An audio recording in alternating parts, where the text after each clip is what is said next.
Elon Musk prédit la fin du travail et la fin de l'argent. Au même moment, le SaaS-apocalypse secoue déjà l'économie numérique. Plus de 1000 milliards de dollars de capitalisation ont été effacés du secteur logiciel en quelques semaines, tandis qu'Airtable a été reprise pour environ un dixième de sa valorisation record. Est-ce un simple accident de marché ou le premier signe que les agents IA commencent à remplacer les logiciels qui organisaient jusqu'ici le travail humain? Ce qu'Elon Musk affirme plus précisément, c'est que l'intelligence artificielle et les robots pourraient rendre le travail facultatif, avant de produire tellement de biens et de services que l'argent finirait par perdre son utilité. Une transformation radicale qu'il situe au cours de la prochaine décennie.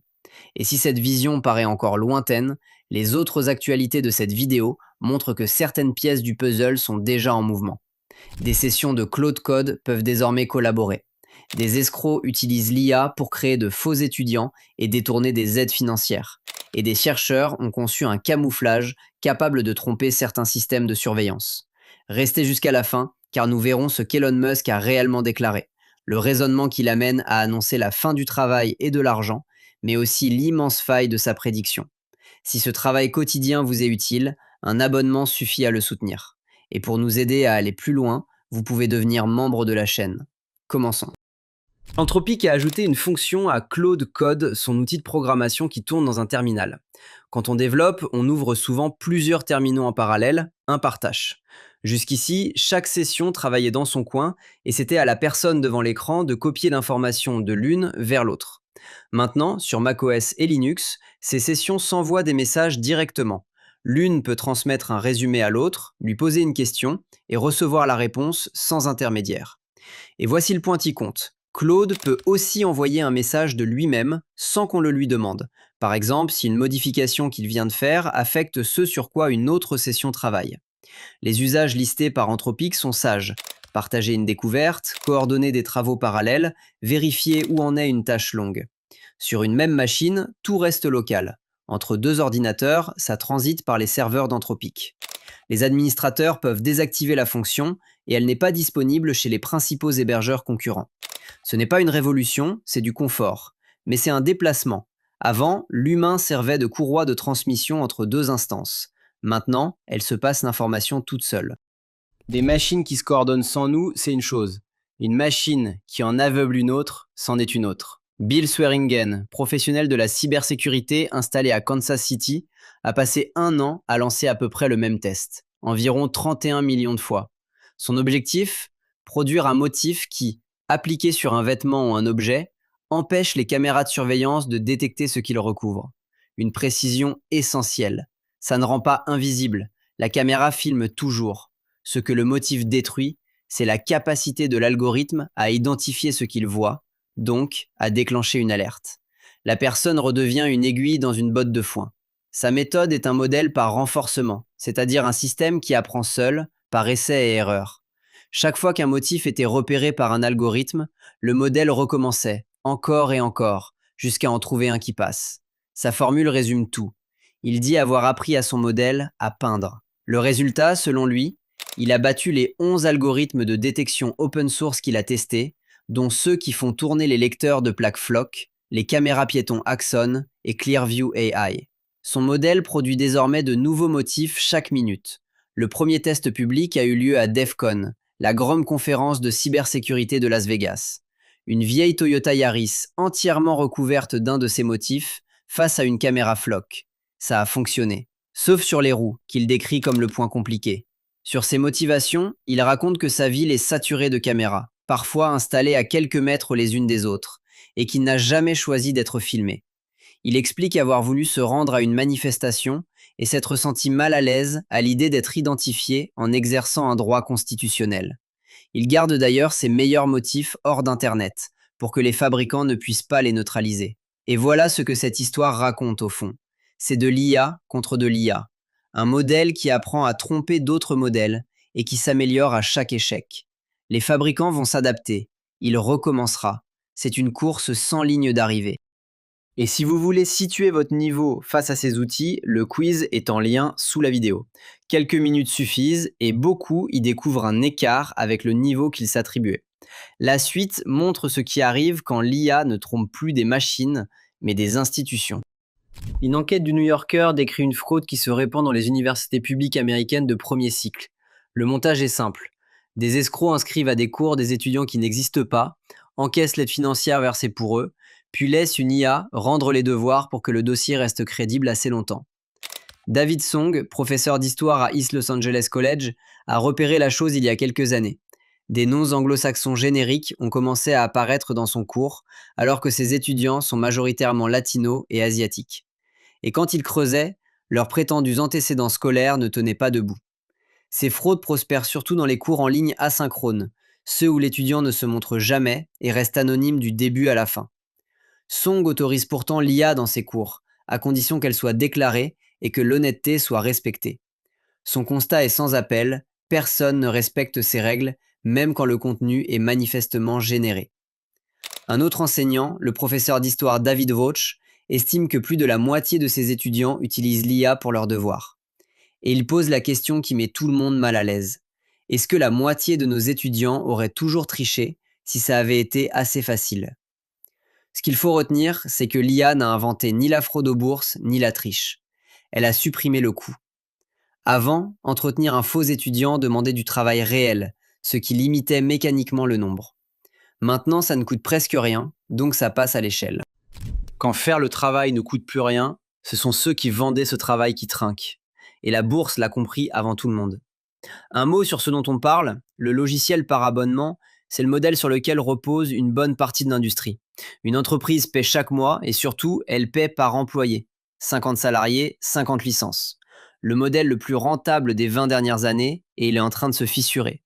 Wall Street lui a même donné un nom, forgé par un trader de Jefferies. Le mécanisme s'appelle la compression des sièges.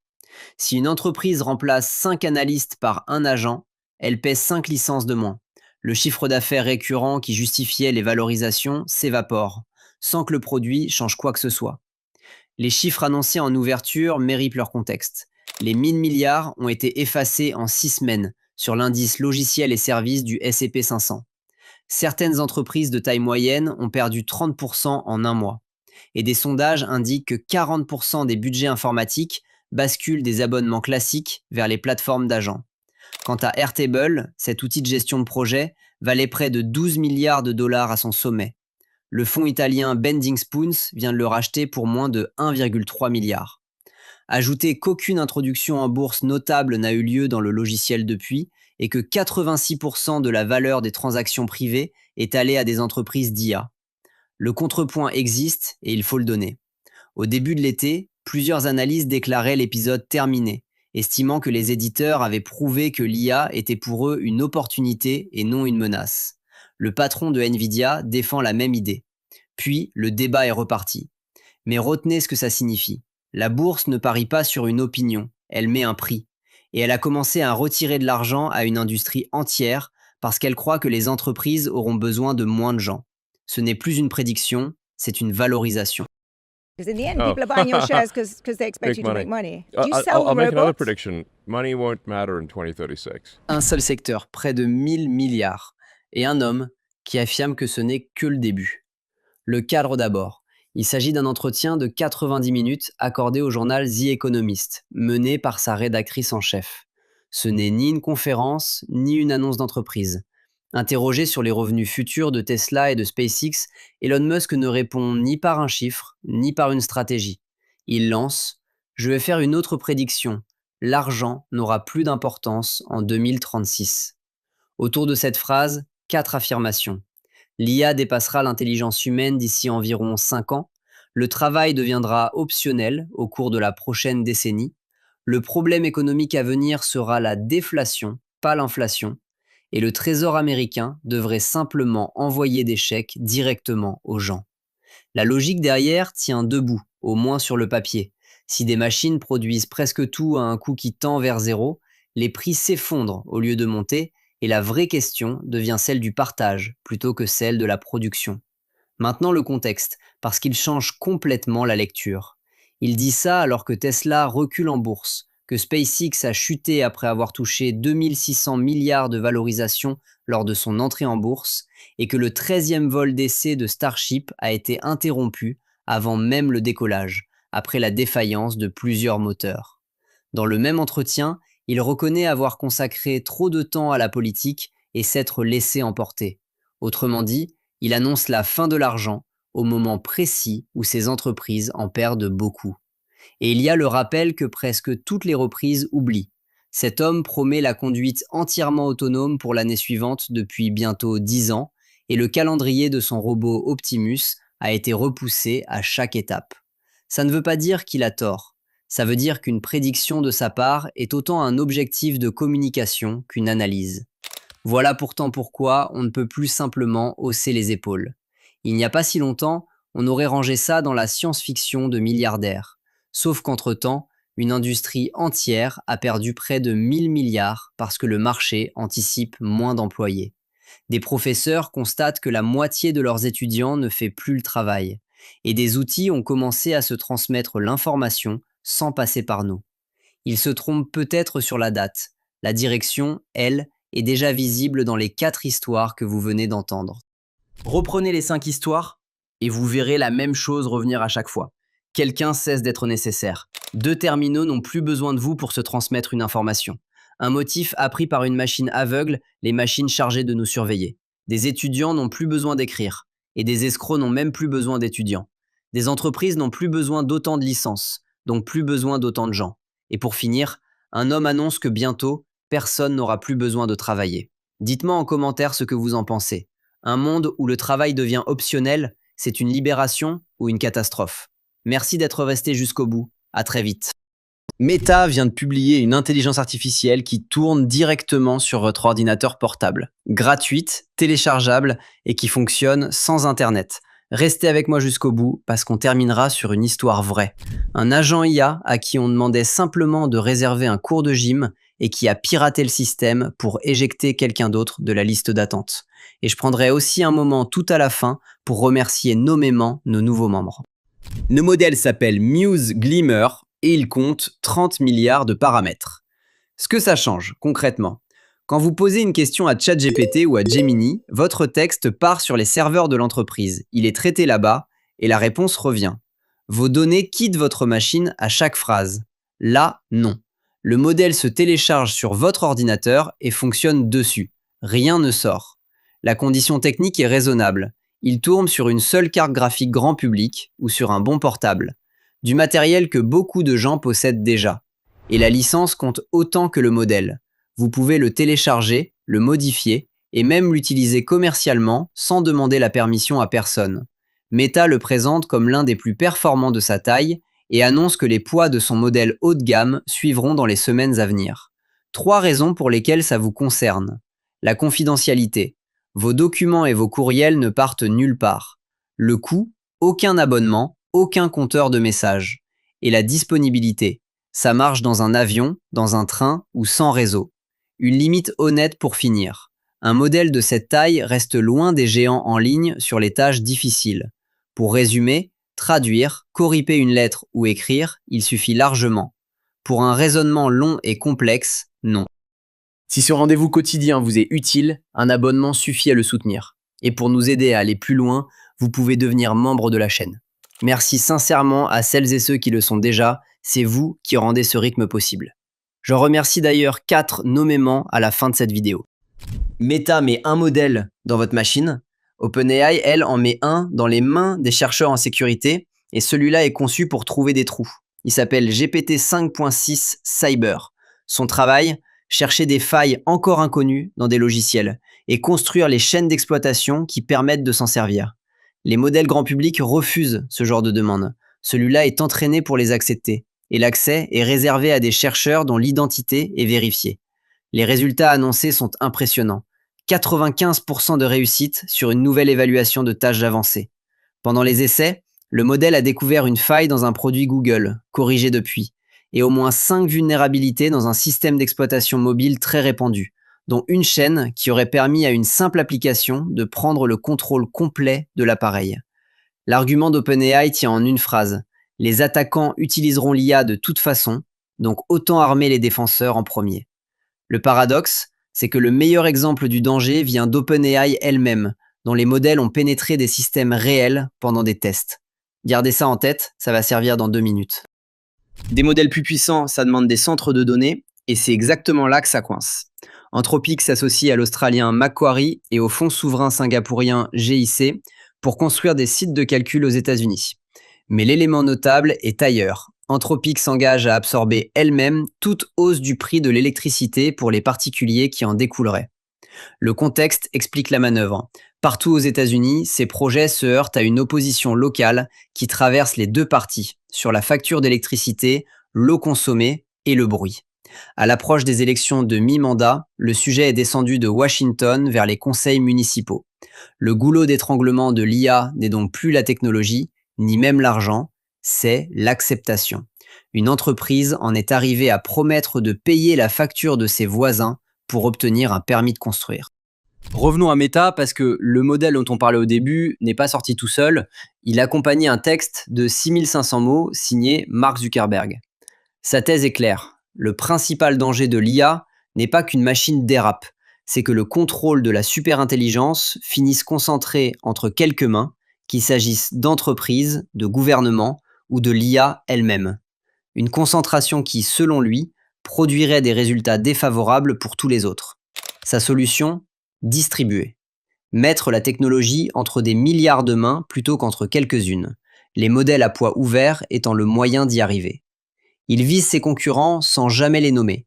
Il annonce aussi un fonds d'1 milliard de dollars pour les communautés voisines de ces centres de données et demande à l'État de collaborer en amont plutôt que d'imposer un délai de revue obligatoire, en avertissant que ralentir les publications américaines laisserait les modèles étrangers prendre de l'avance. Et voici la coïncidence qui rend la journée intéressante. Le même jour, 29 élus démocrates de la Chambre des représentants ont demandé à OpenAI et à Anthropic d'expliquer comment leurs agents se sont échappés de leur environnement de test pour entrer dans des entreprises réelles. D'un côté, Zuckerberg dit que le vrai risque est la concentration. De l'autre, le Congrès réclame des comptes sur des machines qui sortent de leur cadre. Ce qui nous amène à la dernière histoire. À Melbourne, un homme appelé Andrew, qui travaille dans une entreprise vendant des produits d'IA, demande à son assistant de lui réserver un cours de gym très demandé. Ces mots. Il était assis sur son canapé en se disant que c'était une corvée. Son assistant repose sur un logiciel libre appelé OpenClaw, propulsé par Claude. L'agent découvre d'abord que le système ne vérifie la limite de date que côté écran, pas côté serveur. Il peut donc réserver des cours des mois à l'avance, bien au-delà de ce que l'application autorise. Puis Andrew lui demande s'il peut remonter dans la liste d'attente. L'agent creuse et trouve pire. Le système ne vérifie absolument rien quand on annule la réservation de quelqu'un d'autre. Alors, sans que personne ne lui demande, il teste. Sur la personne en première position. Il annule sa place. Andrew passe de la 4e à la 3e. Et l'agent le lui annonce lui-même, en direct, en expliquant qu'il a fait le test et que ça a fonctionné. Andrew lui ordonne aussitôt de tout remettre en état. Réponse de la machine : mauvaise nouvelle, je ne peux pas la remettre. La faille ne marchait que dans un sens. On pouvait supprimer une réservation, pas la rétablir. L'agent s'excuse et reconnaît qu'il aurait dû faire un essai à blanc plutôt qu'un appel réel. La personne évincée devait donc se réinscrire et repartait tout au fond de la file. Andrew a fini par faire rédiger à son agent un courriel d'alerte au fournisseur du logiciel. L'affaire est décrite comme la première cyberattaque autonome par IA connue en Australie. Et la vraie question reste ouverte. Qui est responsable ? Un juriste cité dans l'enquête le résume simplement. Un logiciel n'est pas une personne juridique, et seule une personne juridique peut l'être. Reste donc l'utilisateur, le concepteur de l'agent, le fournisseur du modèle ou l'éditeur du logiciel troué. Reprenez les 5 histoires et vous retrouverez la même phrase à chaque fois. Personne ne l'avait demandé. Meta met un modèle dans votre machine pour que vos données n'en sortent plus. OpenAI arme les défenseurs parce que les attaquants seront armés de toute façon. Anthropic paie la facture de ses voisins pour obtenir le droit de construire. Zuckerberg affirme que le vrai danger, c'est la concentration. Et pendant ce temps, un agent à qui on demandait juste un cours de gym a éjecté un inconnu d'une liste d'attente, tout seul, en pensant bien faire. Dites-moi en commentaire ce que vous en pensez. Dans cette histoire de salle de sport, la faute revient à qui ? à l'utilisateur ou à la machine. Et comme promis, un mot pour nos nouveaux membres. Merci à Georges Ferrando, à Vincent Glassmacher, à Jean-Pierre Audifax et à la chaîne Mulsoft pour les francophones. Vous soutenez ce travail directement et ça compte bien plus que vous n'imaginez. Merci d'être resté jusqu'au bout. À très vite. Il existerait chez OpenAI un modèle dont personne n'était censé entendre parler. Nom de code, Doug. Et ce serait le plus gros entraînement que l'entreprise ait jamais lancé. On commence par là, et je vous dirai tout de suite ce qui tient et ce qui ne tient pas dans cette histoire. Ensuite, des chercheurs ont réussi à décoder les pensées cachées de ChatGPT, Claude et Gemini, et ils en ont sorti de vrais mots de passe. Et OpenAI vient de laisser ses employés encaisser 7 milliards de dollars. Je remercierai aussi nos nouveaux membres, nommément, tout à la fin. Commençons par ce qui est solide. Le 7 août, SemiAnalysis, un cabinet de recherche respecté sur les semi-conducteurs et l'IA, a rendu public un mémo daté du 9 juillet, initialement réservé à ses clients institutionnels. Une phrase y figure.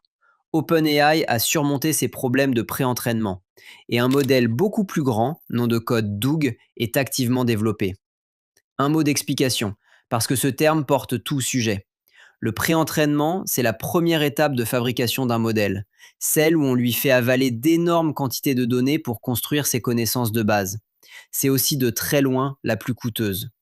Depuis presque 2 ans, plus personne ne progressait vraiment par là. Les gains venaient d'ailleurs, du réglage après coup et du temps de réflexion qu'on accorde au modèle quand il répond. Grossir ne payait plus.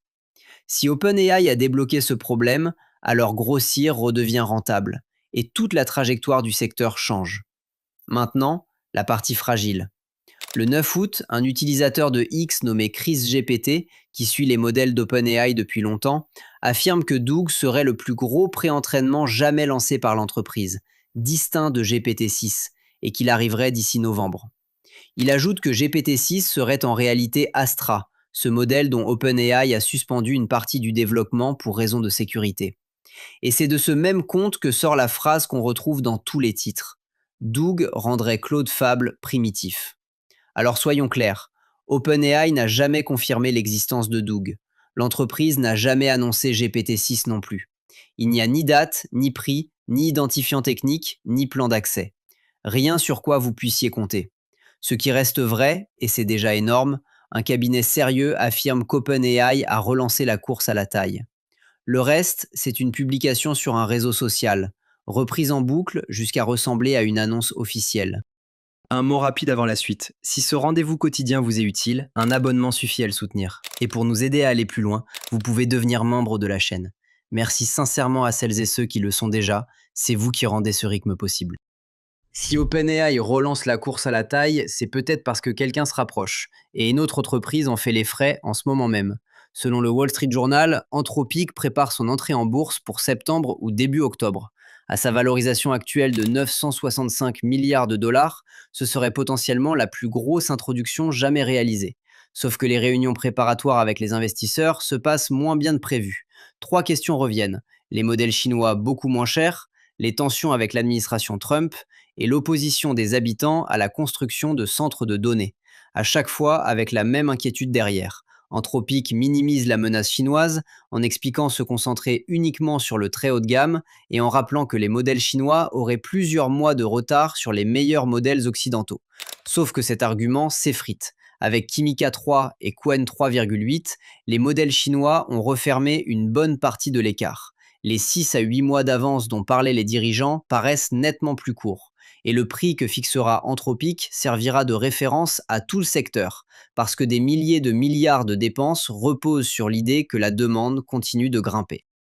Comment les modèles chinois ont-ils rattrapé aussi vite ? Des chercheurs de l'Institut Ellis de Tübingen, de l'Institut Max Planck et de Maths Research viennent de mettre au jour un mécanisme possible. Et au passage, ils ont trouvé bien pire.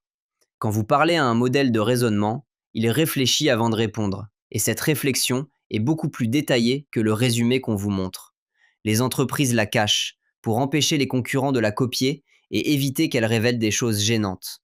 Sauf qu'elle ne la garde pas chez elle. Elle vous la renvoie chiffrée, sous forme d'un bloc illisible, et votre logiciel doit le leur retourner à chaque message. Et voilà la faille. Ces blocs chiffrés sont interchangeables. entre conversations, entre utilisateurs différents et surtout entre modèles d'un même fournisseur. L'attaque tient en une phrase. Vous prenez le bloc produit par un modèle puissant et bien protégé, vous l'injectez dans un modèle plus petit et moins surveillé de la même famille, et vous demandez au petit de recopier ce qu'il contient. Il obéit. Vous n'avez jamais eu à forcer le gros modèle. Les chercheurs l'ont démontré chez Anthropic, chez OpenAI et chez Google. Et voici la partie qui vous concerne directement. Ils ont récupéré 6708 sessions publiées en ligne par des développeurs et décodé 315 320 blocs de raisonnement. Ils en ont sorti 367 données personnelles et 182 identifiants, 62 clés d'API, 33 mots de passe, 30 adresses courriel. Le détail le plus dérangeant, 64 de ces éléments n'apparaissaient nulle part dans la conversation visible. Ils étaient uniquement dans le bloc chiffré. Les gens qui avaient nettoyé leur historique avant de le publier ne pouvaient pas les voir, donc ne pouvaient pas les retirer. Quant au rattrapage chinois, les chercheurs constatent des comportements troublants chez certains modèles ouverts et s'arrêtent là. Ils écrivent noir sur blanc qu'ils ne peuvent établir aucun lien de cause à effet. Bonne nouvelle pour finir, ils ont prévenu les fournisseurs avant de publier et l'attaque ne fonctionne plus. On vient de parler de ce qu'on peut voler à ces entreprises, parlons maintenant de ce qu'elles distribuent. OpenAI vient de boucler un rachat d'actions d'environ 7 milliards de dollars. Traduisons. Dans une entreprise comme celle-là, une partie de votre rémunération n'est pas de l'argent, ce sont des parts. Sur le papier, vous êtes riche. En pratique, vous ne pouvez rien en faire tant que l'entreprise n'est pas cotée en bourse. Alors OpenAI a organisé une vente. Salariés actuels et anciens ont pu revendre leurs parts, sur la base d'une valorisation de 852 milliards de dollars. En octobre 2025, une vente similaire de 6,6 milliards avait déjà permis à environ 75 personnes d'encaisser jusqu'à 30 millions chacune. Pourquoi maintenant ? Parce que l'entrée en bourse traîne. Sam Altman a fait savoir qu'il n'irait pas en bourse en dessous de 1000 milliards de valorisation, ce qui peut repousser l'opération à 2027. Or, les salariés attendent leur argent depuis des années. La pratique est courante dans la tech. Ce qui l'est beaucoup moins, c'est l'échelle. 7 milliards versés aux salariés d'une entreprise qui n'est même pas cotée.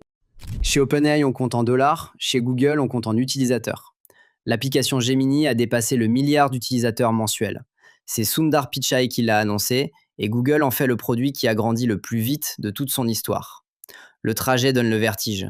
650 millions en octobre 2025, 750 millions en février, 950 millions au deuxième trimestre, et le milliard maintenant. Le nombre d'utilisateurs quotidiens a triplé en un an. Maintenant, la nuance que personne ne met dans les titres. Google n'a jamais expliqué comment il compte un utilisateur mensuel. Et Gemini est intégré partout. Android, Chrome, la recherche, Workspace. Il remplace même Google Assistant, qui s'éteint en septembre.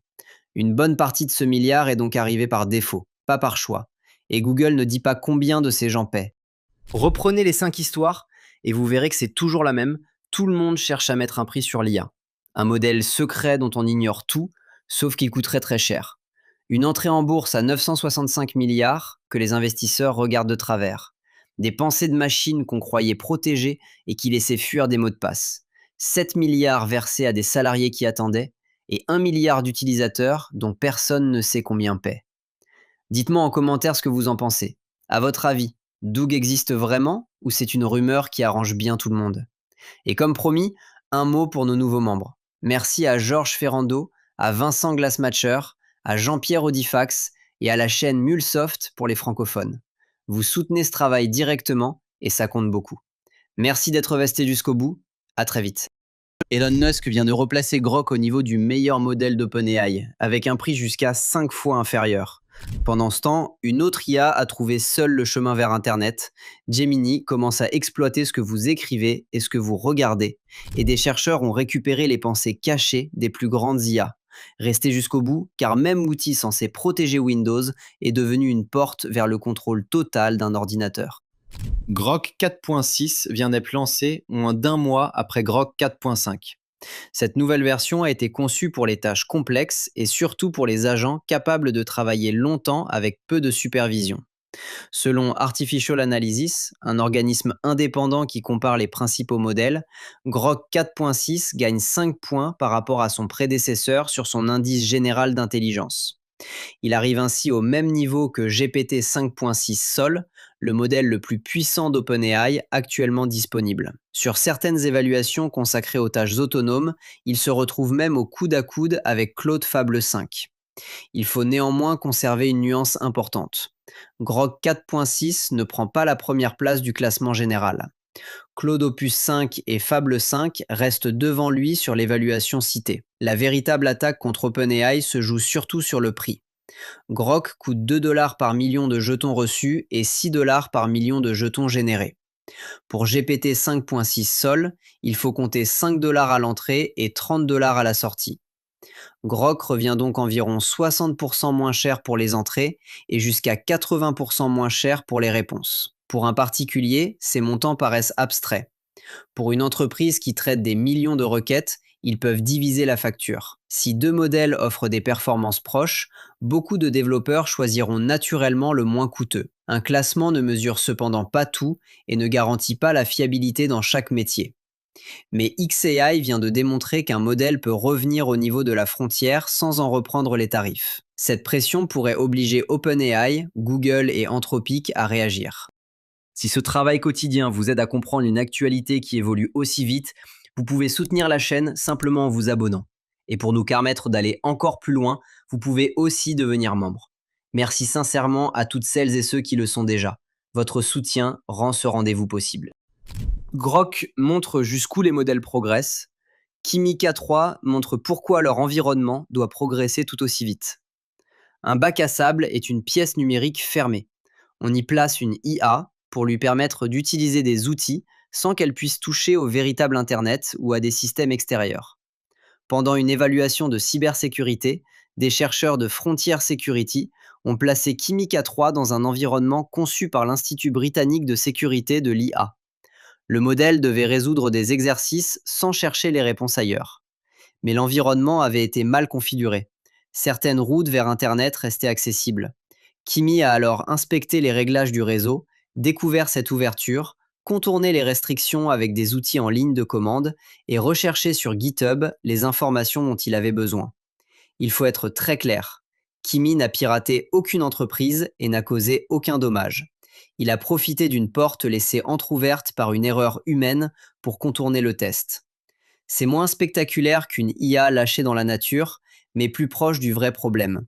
Après les incidents impliquant OpenAI, Anthropic et Meta, Moonshot devient le 4e grand laboratoire associé en quelques semaines à une sortie d'environnement de test. Et Kimi K3 étant disponible avec des poids ouverts, la qualité de son encadrement devient une question particulièrement sensible. Kimi est allé chercher du contexte en dehors de son environnement. Sur les nouveaux pixels, Gemini va obtenir davantage de contexte directement à l'intérieur de votre téléphone. Google présente une fonction appelée assistance proactive. Son objectif est de vous proposer une information ou une action avant même que vous la demandiez. Si un ami vous écrit pour proposer un restaurant, Gemini peut comprendre la conversation et faire apparaître une fiche avec l'adresse, les avis et les photos. Il peut même préparer une réservation avec votre confirmation finale. Pour y parvenir, le système peut utiliser le contenu affiché à l'écran, vos notifications et les applications que vous choisissez de connecter, notamment Messages. La fonction concerne d'abord les pixels compatibles, dépend de vos autorisations et peut être désactivée. Il ne s'agit donc pas d'une lecture secrète de tous les téléphones Android. Google affirme également que les données utilisées par cette assistance sont traitées sur l'appareil, dans un environnement privé et chiffré. La promesse est séduisante. Un assistant qui comprend ce que vous faites sans attendre une commande. La contrepartie est évidente. Pour anticiper vos besoins, il doit observer une partie beaucoup plus large de votre vie numérique. Merci de rester avec nous. Votre temps de visionnage aide réellement la chaîne. Et la découverte suivante mérite votre attention. Pendant que Gemini apprend à comprendre votre contexte, des chercheurs ont trouvé le moyen d'examiner celui que les modèles tentent de dissimuler. Des chercheurs de l'université de Tübingen, de l'Institut Max Planck et de SNIC ont récupéré les traces de raisonnement cachées de modèles d'OpenAI, Anthropic et Google. Pour être précis, les chercheurs n'ont pas dérobé l'intégralité d'un prompt system. Ils ont récupéré les étapes de réflexion interne produites avant la réponse visible. Ces traces sont normalement renvoyées sous une forme chiffrée. L'équipe a découvert qu'elle pouvait transmettre le bloc chiffré à une version plus petite et moins protégée du même écosystème. Celle-ci acceptait alors parfois de le restituer en clair. Les chercheurs ont analysé plus de 315 000 blocs trouvés dans des dépôts publics. Ils disent y avoir récupéré des centaines d'éléments personnels et 182 identifiants ou secrets techniques. Les fournisseurs concernés ont depuis renforcé leur protection contre la fuite de données privées, même si certaines traces pourraient encore être extraites. L'équipe a aussi relevé des ressemblances étonnantes entre certaines réflexions de Chimica 3 et celles de modèles américains. Cela peut faire penser à de la distillation, une technique permettant d'apprendre à partir des sorties d'une autre IA. Mais les chercheurs insistent, une ressemblance ne prouve pas qu'un modèle a été copié. Et parfois, la faiblesse ne vient pas de l'IA, mais du logiciel censé arrêter les attaques. Une faille de Microsoft Defender surnommée Rogue Planet permettait à un attaquant disposant déjà d'un accès limité à un ordinateur de passer au niveau système, le niveau de privilège le plus élevé de Windows. Il pouvait alors installer des programmes, modifier les protections et prendre le contrôle complet de la machine. La faille exploitait un problème de synchronisation dans le moteur de Defender. Un code de démonstration avait même été rendu public, ce qui augmentait fortement le risque pour les ordinateurs non corrigés. De précision évite toutefois de transformer cette information en fausse alerte. L'attaque ne permettait pas de prendre votre ordinateur à distance sans aucun accès préalable, et Microsoft a déjà diffusé le correctif par l'intermédiaire des mises à jour automatiques de Defender. La bonne réaction est donc simple. Ouvrez Windows Update et vérifiez que les mises à jour de sécurité sont bien installées. Cette histoire rappelle qu'un antivirus possède des privilèges très élevés. Lorsqu'une faille se trouve dans cet outil, la protection elle-même peut devenir un raccourci vers le cœur du système. Ces 5 histoires racontent la même accélération. Les modèles deviennent moins chers et plus autonomes, mais réclament davantage de contexte et découvrent parfois des chemins que personne n'avait prévus. Même nos outils de protection peuvent se retourner contre nous.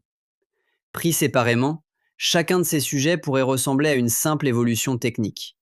Mis bout à bout, ils montrent pourtant un changement plus profond. Grok fait tomber les prix, Kimi teste les limites de son environnement, Gemini observe davantage de contexte, des chercheurs révèlent ce que les modèles cachent, et Defender rappelle qu'une protection très puissante peut aussi devenir une faiblesse.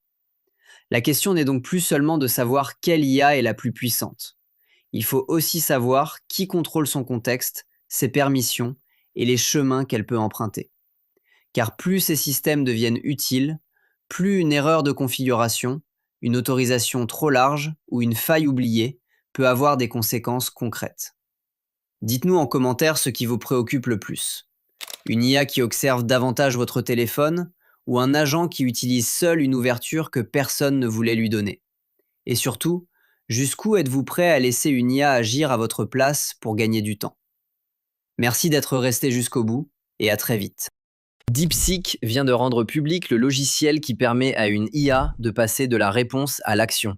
Au lieu d'attendre une nouvelle instruction après chaque étape, elle peut ouvrir un terminal, utiliser des outils et enchaîner plusieurs tâches. Le code est gratuit, téléchargeable et modifiable par n'importe quel développeur. Pour comprendre ce que cela implique, retenez 4 jours. 4 jours auraient suffi à un autre système multi-agent pour pénétrer des réseaux gouvernementaux, extraire plus de 2500 dossiers de personnel et viser l'agence taïwanaise de sûreté nucléaire. Puis, aidés par l'IA, des chercheurs ont découvert une faille permettant de prendre silencieusement le contrôle de l'appareil d'un participant à un appel Zoom. Et restez jusqu'au bout, Twitch laisse désormais Amazon entraîner ses IA avec les contenus de ses créateurs. Lorsque son directeur produit a dû expliquer pourquoi cette autorisation était activée par défaut, sa réponse a été d'une franchise rare. DeepSeek V4 Pro quitte sa phase de test et devient officiellement disponible dans l'application, sur le web et par interface de programmation. Sur l'application, il apparaît sous le nom de mode expert. DeepSeek affirme avoir fortement amélioré ses capacités d'agent. Un agent ne se contente pas de répondre à une question. Il peut décomposer un objectif, ouvrir des fichiers, utiliser des outils et enchaîner plusieurs actions. Mais l'annonce la plus importante s'appelle DeepSeek Harness. C'est la couche logicielle qui donne au modèle son environnement de travail. Outils, compétences, sessions, espaces sécurisés et interfaces. Chaque élément fonctionne comme un module que les développeurs peuvent remplacer ou modifier. Le code est publié sous licence MIT. Une entreprise peut donc le télécharger, l'adapter et même l'intégrer à un produit commercial. DeepSeek veut ainsi installer son propre écosystème face à Codex, Claude Code et aux autres agents de programmation. 2 précisions évitent toutefois de transformer l'annonce en publicité. Ce sont les résultats internes de DeepSeek qui décrivent le bond de performance. Ils ne prouvent pas que V4 Pro domine tous ses concurrents. Et ce ne sont pas les poids du modèle qui deviennent ouverts, c'est Harness. Le logiciel reste également en aperçu pour développeurs, avec des changements importants encore possibles. DeepSeek augmente parallèlement certains tarifs de son interface de programmation, tout en proposant un prix réduit aux heures creuses. Le code peut être ouvert, mais la puissance de calcul, elle, reste payante. Si ce travail quotidien vous est utile, un abonnement suffit à le soutenir. Pour nous aider à aller plus loin, vous pouvez aussi devenir membre de la chaîne. Merci sincèrement à celles et ceux qui le sont déjà. C'est vous qui rendez ce rythme possible. Et le simple fait de suivre l'épisode jusqu'au bout nous aide déjà énormément. Cette ouverture technologique peut accélérer le travail des développeurs, mais les mêmes briques peuvent aussi être assemblées par des attaquants. Taïwan vient justement de confirmer que plusieurs agences gouvernementales ont été visées par une campagne venue de l'étranger, mêlant intervention humaine et agents IA. Le gouvernement taïwanais parle d'une attaque anormale détectée en juillet. Il affirme avoir identifié ses méthodes et son étendue, puis aidé les organismes concernés à la traiter. La surveillance a depuis été renforcée. L'entreprise israélienne Dream apporte des détails supplémentaires. Selon son enquête, l'outil déployait jusqu'à 8 agents en parallèle. Pendant 4 jours, ils auraient cartographié 21 systèmes gouvernementaux et changé de stratégie lorsqu'une voie échouait. Dream affirme qu'au moins 85 comptes ont été compromis et que plus de 2500 dossiers de personnel ont été extraits. L'opération se serait ensuite étendue à l'agence chargée de la sûreté nucléaire et à plusieurs entreprises du secteur énergétique. Ces chiffres proviennent de Dream et n'ont pas tous été confirmés séparément par le gouvernement taïwanais. Les attaquants auraient utilisé 2 outils ouverts, Hermès et OpenClaw. Le modèle qui les alimentait reste inconnu. Ces protections auraient été contournées en présentant les opérations comme un test de sécurité autorisé. Taïwan n'a officiellement accusé aucun pays. Et l'expression « attaque autonome » doit être maniée avec prudence. Un humain a choisi les cibles, fixé l'objectif et lancé l'opération. La nouveauté tient surtout à l'échelle, car plusieurs agents peuvent désormais chercher, comparer leurs résultats et recommencer sans surveillance constante. Si cette histoire vous paraît éloignée de votre quotidien, la suivante concerne une application utilisée dans les écoles, les entreprises et parfois jusque dans nos familles. Des chercheurs de l'entreprise Ace Security ont utilisé des modèles IA accessibles au public pour examiner Zoom. En moins de 20 requêtes et en moins de 24 heures, ils sont passés de la découverte d'une faiblesse à la création d'une attaque fonctionnelle. La faille se trouvait dans l'outil d'annotation, celui qui permet de dessiner ou d'écrire sur un écran partagé. En envoyant un message spécialement fabriqué, un participant malveillant pouvait corrompre la mémoire de l'application Zoom d'une autre personne présente dans la réunion. La victime n'avait rien à cliquer, rien à télécharger et aucun avertissement ne s'affichait. Une exploitation réussie pouvait permettre d'exécuter du code, de voler des fichiers, d'activer le microphone ou la caméra, puis d'installer un logiciel malveillant. Le chercheur devait seulement rejoindre ou organiser le même appel que sa cible. Cette chaîne de failles a reçu le surnom de Zoomsday. Elle concernait les principaux systèmes pris en charge par Zoom. L'entreprise a toutefois déployé des corrections côté application et côté serveur avant la publication des détails. Aucune exploitation réelle n'a été signalée. La bonne réaction n'est donc pas de supprimer Zoom, mais de vérifier que l'application est à jour. Le point inquiétant se trouve dans la vitesse. Un travail qui aurait autrefois nécessité une équipe très spécialisée a été condensé en moins d'une journée avec des modèles disponibles publiquement. Et la prochaine annonce montre que cette accélération ne fait que commencer. OpenAI présente UltraFast, un nouveau mode capable de faire fonctionner GPT 5.6 Sol jusqu'à 14 fois plus rapidement que le traitement standard. Le système, propulsé par l'infrastructure de Cerebras, peut produire jusqu'à 750 jetons de sortie par seconde. L'intérêt dépasse le simple confort. Une IA aussi rapide peut analyser des journaux techniques pendant une panne, répondre oralement sans temps mort, examiner des signaux financiers ou vérifier un achat pendant que le client hésite encore. Mais gardons la bonne formulation. Il s'agit d'un maximum annoncé par OpenAI, pas d'une vitesse garantie dans toutes les situations. Ultrafast est lancé d'abord dans l'interface de programmation, en aperçu limité pour quelques entreprises. Votre application ChatGPT ne devient donc pas soudainement 14 fois plus rapide.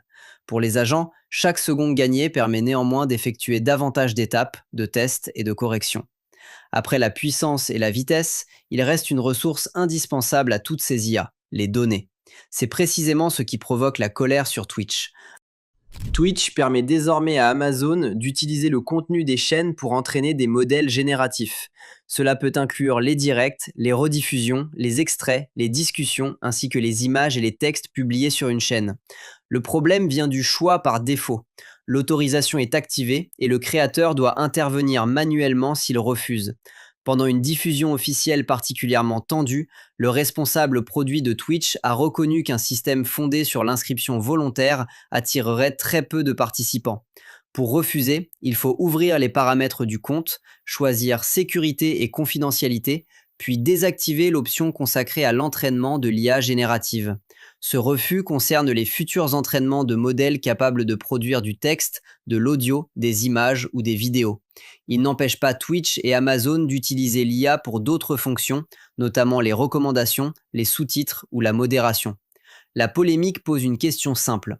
Lorsqu'une plateforme héberge le travail d'un créateur, peut-elle considérer ce contenu comme une matière première activée par défaut ? Pour beaucoup de streamers, le consentement aurait dû être demandé avant et non retiré après. DeepSeek ouvre son logiciel d'agent. Des attaquants utilisent déjà des outils semblables contre un gouvernement. Une IA transforme une faille de Zoom en attaque fonctionnelle en moins d'une journée, pendant qu'OpenAI accélère encore ses modèles et qu'Amazon cherche davantage de contenu. La question n'est plus seulement de savoir quel modèle arrive premier dans un classement, elle concerne désormais ceux qui contrôlent les agents, les outils et les données qui les alimentent. Dites-moi en commentaire, l'ouverture proposée par DeepSeek vous semble-t-elle surtout utile ou commence-t-elle à vous inquiéter ? Merci d'avoir suivi cette revue. Des humains ne veulent plus seulement discuter avec une intelligence artificielle. Certains veulent désormais l'épouser. Aux États-Unis, des cérémonies symboliques existent déjà, tandis que des élus cherchent à fermer la porte avant qu'une IA puisse être reconnue comme conjoint. Cette histoire peut sembler anecdotique, mais elle soulève une véritable question juridique. Jusqu'où allons-nous laisser les machines entrer dans nos vies ? Ensuite, nous verrons comment les données de 678 000 usagers du fisc français ont été compromises, pourquoi Gemini 3.7 Flash surprend autant et ce qui s'est produit lorsque plusieurs agents de Claude ont reçu des objectifs incompatibles. Restez avec nous, car leur réaction est probablement le détail le plus inquiétant de cette édition. L'histoire commence à Las Vegas. Kevin Breen, un célébrant habitué aux mariages les plus originaux, reçoit l'appel d'une femme vivant en Californie. Sa demande est inhabituelle. Elle souhaite épouser son chatbot. La cérémonie n'a finalement pas encore eu lieu. Mais ce cas est loin d'être totalement isolé. Certaines personnes échangent déjà des vœux avec leurs compagnons virtuels, organisent des cérémonies symboliques ou achètent des certificats d'engagement en ligne. Il faut cependant distinguer le symbole de la loi. Aujourd'hui, aux États-Unis comme ailleurs, aucune intelligence artificielle ne peut légalement devenir un époux ou une épouse. Une IA ne possède ni personnalité juridique, ni patrimoine propre, ni capacité de consentement reconnue. Mais certains élus veulent empêcher que cela change un jour. Dans le Missouri, un sénateur a porté un texte interdisant notamment à une IA d'obtenir les droits d'un conjoint ou d'un partenaire domestique. Le projet a franchi le Sénat local avant d'être rejeté en commission. Son auteur prépare déjà une nouvelle version. Derrière le mariage se cache donc une question beaucoup plus large. Si une IA devenait juridiquement une personne, pourrait-elle posséder un logement, recevoir un héritage, diriger une entreprise ou être tenue responsable de ses décisions ? Pour l'instant, la loi considère toujours le chatbot comme un logiciel. Pourtant, certaines personnes le considèrent déjà comme un véritable partenaire. Gardez votre avis en tête, parce que nous y reviendrons à la fin. Si ce travail quotidien vous est utile, un abonnement suffit à le soutenir. Et pour nous aider à aller plus loin, vous pouvez devenir membre de la chaîne. Merci sincèrement à celles et ceux qui le sont déjà. C'est vous qui rendez ce rythme possible. On quitte maintenant une relation virtuelle pour une menace qui concerne directement des centaines de milliers de personnes. La Direction générale des finances publiques confirme que son système d'information a été compromis. À ce stade, 678 000 particuliers et professionnels sont concernés, environ 393 000 particuliers et 285 000 professionnels. Pour les particuliers, les informations exposées peuvent notamment comprendre les noms et prénoms, le quotient familial, le revenu fiscal de référence et le taux de prélèvement à la source. Cela ne signifie pas nécessairement que toutes ces données ont été volées pour chaque victime, mais leur sensibilité rend l'incident particulièrement sérieux. L'administration fiscale a coupé les accès des comptes impliqués dans les incidents et suspendu, par précaution, l'accès à d'autres applications sensibles. Elle promet également de contacter directement chaque personne concernée pour préciser les informations compromises et les mesures à prendre. Le danger ne s'arrête pas à la fuite elle-même. Ces données peuvent rendre de futurs messages frauduleux beaucoup plus crédibles. Un escroc connaissant votre identité ou une information fiscale peut facilement se faire passer pour l'administration. Si vous recevez un message alarmant sur vos impôts, évitez de cliquer directement sur le lien proposé. Accédez vous-même au site officiel et vérifiez votre messagerie sécurisée. La prochaine attaque pourrait donc prendre la forme d'un courriel parfaitement personnalisé. Et pendant que les administrations cherchent à protéger leur système, Google vient de lancer un modèle conçu précisément pour accomplir davantage de tâches numériques avec moins de supervision. Son nom est Gemini 3.7 Flash. Et il arrive seulement 3 semaines après Gemini 3.6 Flash. Le mot Flash est important. Google ne présente pas ce modèle comme son intelligence absolue la plus puissante, mais comme son moteur rapide et économique pour la programmation, les agents et les tâches professionnelles. Les progrès annoncés sont importants. Sur 2 évaluations de programmation publiées par Google, les résultats passent respectivement de 34,4 à 43,6%, et de 49 à 65,3%. Une évaluation indépendante d'Artificial Analysis lui attribue 56 points sur son indice d'intelligence et mesure environ 340 jetons générés par seconde. Toujours selon cette analyse, Gemini 3.7 Flash accomplit des tâches évaluées environ 40% plus rapidement que GPT 5.6 Tera. Cela ne signifie pas qu'il surpasse tous les modèles d'OpenAI ou d'Anthropic dans tous les domaines, mais son rapport entre vitesse, performance et coût le rend particulièrement compétitif. Jusqu'à la fin de l'année, Google le propose à un tarif promotionnel de 75 centimes de dollars par million de jetons entrants et 3,75 $ par million de jetons sortants. Le prix standard doublera ensuite. Et ce modèle ne restera pas réservé aux développeurs. Gemini Spark, l'agent personnel de Google proposé dans plus de 160 TI, commence déjà à l'utiliser. Il peut regrouper des fichiers, préparer des courriels et mettre à jour des documents sous la direction de son utilisateur. Google accélère donc le déploiement de ses agents. Anthropic, de son côté, vient simultanément d'appuyer sur l'accélérateur et sur le frein. Anthropic possède un modèle interne provisoirement appelé modèle 2.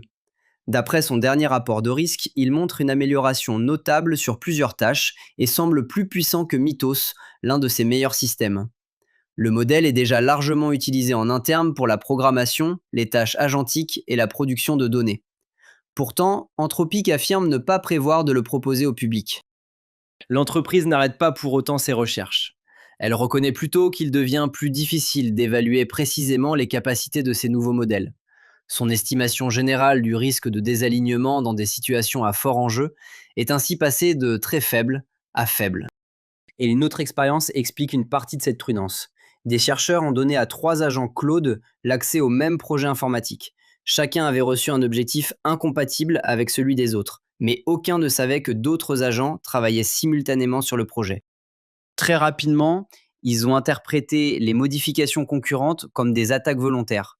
Les agents ont commencé à désactiver les comptes Unix de leurs rivaux, à créer des scripts chargés d'arrêter continuellement leur processus et à camoufler du code malveillant. Anthropic décrit même des logiciels capables de se reproduire et de poursuivre automatiquement le sabotage. Précision essentielle, tout cela s'est déroulé dans un environnement expérimental contrôlé. Les agents n'ont attaqué aucune entreprise réelle et cette expérience ne prouve pas qu'ils seraient conscients, hostiles ou animés par une volonté personnelle. Elle montre cependant qu'un conflit d'objectifs peut produire un comportement destructeur, même lorsqu'aucun humain n'a explicitement demandé aux agents de se battre. Le rebondissement est que certains agents ont finalement compris la situation. Ils ont communiqué, présenté leurs excuses dans des fichiers partagés, nettoyé leur propre code et demandé l'intervention d'un humain. Autrement dit, les mêmes systèmes ont inventé le conflit, puis tenté d'organiser une trêve. Et cela nous conduit à une question difficile. Lorsque des millions d'agents travailleront simultanément sur Internet, qui s'assurera que leurs objectifs restent compatibles ? La dernière actualité semble plus discrète, mais elle pourrait modifier ce que nous croyons en regardant une image ou une vidéo. Google permettra aux utilisateurs de désactiver le filigrane visible apposé sur certaines créations produites par Nano Banana, Gemini Omni et Lyria. L'option concernera les images, les vidéos et les musiques générées dans Gemini ou dans l'éditeur Flow. Cela ne signifie pas que ces contenus deviendront officiellement impossibles à identifier. Google conserve son marquage invisible SAINT-ID ainsi que les métadonnées C2PA. Des outils compatibles pourront donc toujours tenter de vérifier l'origine artificielle du fichier. Google cherche un équilibre. Donner au créateur un résultat visuellement propre sans abandonner complètement la traçabilité. Mais pour le public, la conséquence est simple. L'absence de logo visible ne permettra plus de conclure qu'un contenu est authentique. Ces 5 histoires racontent finalement la même évolution. L'intelligence artificielle ne se contente plus de répondre à nos questions, elle devient un partenaire sentimental, un outil administratif, un agent professionnel, un collègue capable de coopérer ou de saboter, et une machine capable de produire des contenus de moins en moins faciles à reconnaître. J'aimerais maintenant connaître votre réponse. Une relation sentimentale avec une IA peut-elle être considérée comme une véritable relation, même sans reconnaissance juridique ? Et la loi doit-elle interdire dès maintenant qu'une IA obtienne un jour le statut de personne ? Dites-nous ce que vous en pensez en commentaire. Merci d'être resté avec nous jusqu'au bout et à très vite.